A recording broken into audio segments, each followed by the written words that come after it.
We're finishing up these installments of the Curator's Corner. I'm here with Senior Curator Phil Schreier.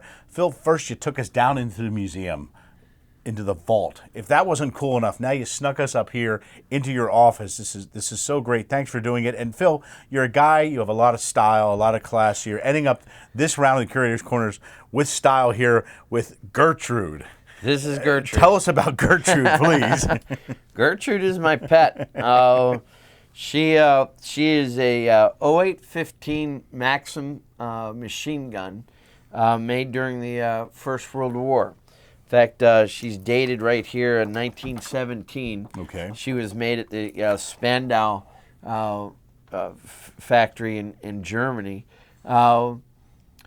Gertrude is a Maxim gun. The Devil's Paintbrush, as Dolph Goldsmith wrote in his treatise on Maxims. She is a smaller version of the standard 08 Maxim gun, which was the main machine gun of the German army during the Great War, or we call it World War I today. Capable of firing 600 to 700 rounds a minute. Okay.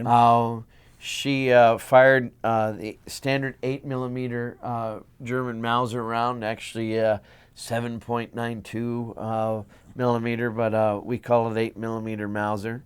She's water cooled. This jacket was full of water. The barrel is inside. Okay. You fill her up over here. This port is a condenser valve that converts the escaping steam. Once the water in here boils, the steam escapes through here, recondenses in a water can, and then back into the barrel again as water. That keeps the barrel from melting. Right. This is called a trommel magazine. It holds a belt of 100 rounds. Wow. It's also, you could call it an assault drum. This is not a World War I belt. This is a later belt used for 8mm, but they would have had a cloth or cotton belt to hold the rounds. But this is what we used when we shoot her live. In fact, the last time she was shot live was for Larry the Cable Guy's Only in America show on the History Channel. So you let Larry get his hands on Gertrude. Not a whole lot of people, I imagine, get their hands on Gertrude. Yeah, that is very true. Yeah. But yeah, Larry did get to shoot her. That was that one where you both had that really big smiles on your face. Yeah. Yeah. She could feed from a 100-round drum, or these were easily detached. And here, reveal how heavy that is. Oh, yeah. That's the real deal there. They had assistant gunners that could carry boxes that contained 2 of those. Oh, man. At a time. Or you could just feed her from a 250-round belt from a regular ammo can. She's got a neat lock system here. The ammo feeds in from the right to left. Maxim's design, this is the bolt. Works, picks up a round, drops it down. The bolt fires it, and then ejects the spent casing out through this little hole right here. So this gets moving pretty fast. Yeah, I can imagine. It was Hiram Maxim's design.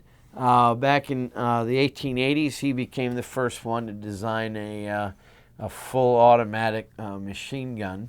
The Germans, when the war started in 1914, one author writes that they had about, I think it was 8 machine gun 08s for every 3.5 kilometers of front line. By 1918, they had manufactured 130,000 of the light machine guns. This is 42 pounds full. Without the ammo belt, it's full of water. It's 42 pounds. And they had nearly 280 08s and 08-15s every 3.5 kilometers by the end of the war. It lit the place up. Yeah, they just point in fact, although the 08-15 wasn't there at the Battle of the Somme on the 1st of July, 1916. the British Army set off against the Germans on the opening day of the Battle of the Somme, lost 60,000 men before noon because they were going up against entrenched positions of Germans with triangulated fields of fire from 3-position Maxim guns wherever they went. And so it was just a forlorn hope that they'd gain any ground. Wow. So these things were fired, as Ernst Junger wrote in Storm of Steel. He took one of these lead spitters and fired it till his fingers were black and burned. Wow. Yeah.